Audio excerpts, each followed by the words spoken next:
The brief comments that I want to make today about the feature of criticality were conceptualized in India, from where I've only recently returned, in fact, the day before yesterday, and you probably can hear it in my voice that I'm still jet-lagged.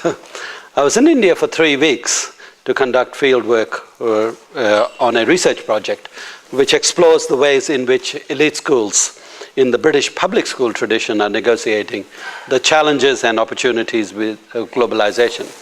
Jane is one of the people who I'm working with.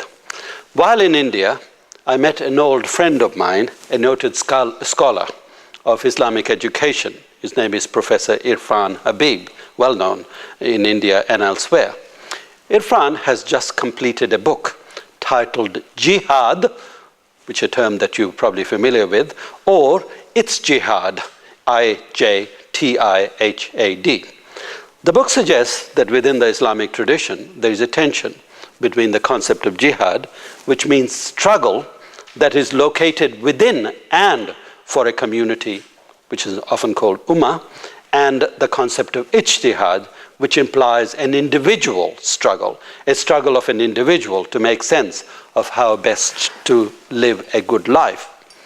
When pressed, Irfan suggested that the notion of criticality, he hadn't thought about it in all that much detail, but I wanted him to say something about it, could be located at the intersection of these two concepts between the individual and the community, of jihad and ijtihad. He argued, moreover, that throughout the history of Islam, education has been viewed as a tool for resolving the tension between ijtihad and jihad. Spurred by my conversation with Irfan, I asked another colleague, a Sanskrit scholar, Dr. Raja Nathan, about how the Hindu scriptures, Mahabharata in particular, interpreted the concept of criticality. Instead of giving me a definition, he talked about the limits of criticality. And he said that you can only understand criticality when you understand its limits. To be critical, he said, was to appreciate the errors of the earthly life and to strive instead towards another term that you'd be familiar with, nirvana, the state of being perfectly aligned to a cosmological teleology. Now, both of these scholars, however, argued that in contemporary India, and by contemporary they meant 300 years, and not only just now, these two differing epistemic traditions have never existed in any absolute form and have become totally disentangled with each other, but also within the legacy of colonialism and global modernity. In other words, successive ideas have reframed what people have understood by criticality. South Asian Islam, for example, is shaped by its historical links to both Hinduism and British colonialism and differs markedly from Islam in the Middle East. So as a result, what this particular analysis showed me is that criticality is a social practice and it is historically shaped and often politically negotiated out of the various specificities of cultural exchange and connectivity affected by what Doreen Massey calls geometries of power. Criticality represents a dynamic social practice. It has to change, and it cannot be simply romanticized in terms of some past essence. This is in contrast with the discussions of critical social science and critical educational science that were central to the formation of the so-called Deakin diaspora in the 1980s. For many of us, our understanding of criticality was influenced, at least partly, by the work of Jürgen Habermas, which had assumed a kind of Hegelian teleology, defining the key purpose of criticality to be social emancipation through individual empowerment. Now, Habermas' critical theory, it is now absolutely clear to me, but obviously there is still debate about this, is far too limited and cannot sufficiently take into account the diversity of interest and epistemic traditions that now exist within pluralist global communities. For at its core, it assumes an essentialist view of emancipation, with criticality becoming an instrument for achieving it. It is perhaps now impossible to settle upon such a universal understanding of criticality. It is now important, more so now than ever before, to recognize how most influential conceptions of criticality in the academy vary with respect to the differences in assumptions, in purposes, and in methods. In other words, we have to start looking at the traditions within which criticality is thought about, and as well as its limit, and its purposes, and the methods of practicing criticality. So, for example, within the Aristotelian tradition, or within the tradition of Aristotelian logic, criterion of criticality are fundamentally analytical or syllogistic, if you like, relating to the logical validity of arguments. Within the Habermasian tradition, modes of criticality rely fundamentally on calculations of social and political inequalities and effects.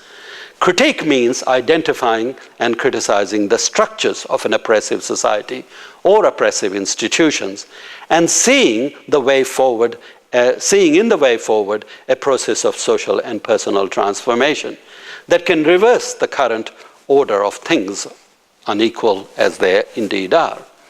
In the post-structuralist traditions, and I say traditions rather than tradition here, criticality is often linked to representational practices and the ways in which they are formulated, formed, and disseminated, and indeed utilized. And that it is critical examination of how certain effects in meaning and representations are achieved. And as a deconstructive activity, criticality is viewed in terms of a project designed to encourage a capacity and willingness to think differently. Criticality may therefore be viewed in a number of different ways. And each of these traditions, the Aristotelian tradition, the Habermasian tradition, and the post-structuralist traditions, are not only different in their assumptions and the methods of their analytical approach, as well as their practical approach, but also in terms of the purposes that they have for engaging in critical practices. So the purpose of criticality becomes fairly central to me as I rethink the future of criticality. The limits and the purposes are clearly related to each other. It is by the definition of our purpose that we are able to see how it is that there may be various limitations of criticality. And of course, it depends on the broader institutional settings in which the meaning and significance of criticality is to be located. Now, we've been thinking as our project in terms of globalization, and how globalization is giving rise to a whole range of new methodological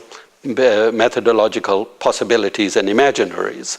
Now, criticality in the context of globalization and global shifts of epistemic kind is really quite important for us to think about.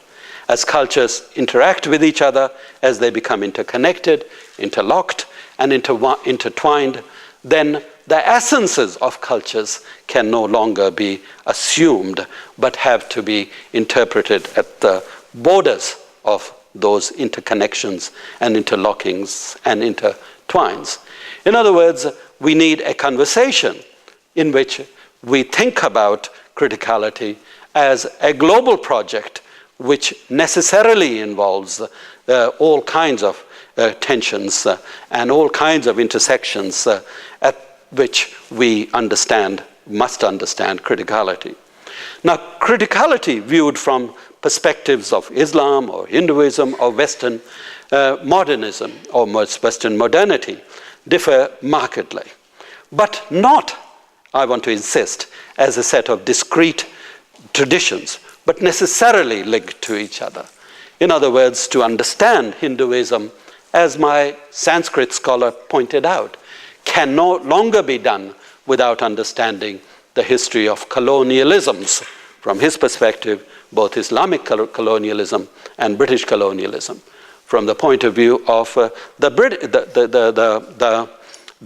Islamic scholar, again, the ways in which Islam intersects with the traditions of global maternity, and has always done so, needs to be brought out in front. And that it's only if we can do that, that we can actually start thinking about criticality not in discrete traditions, but traditions that are overlapping.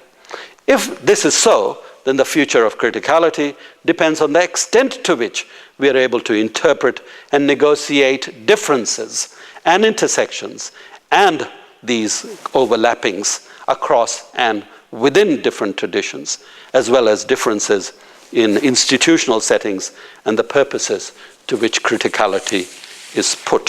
Thank you.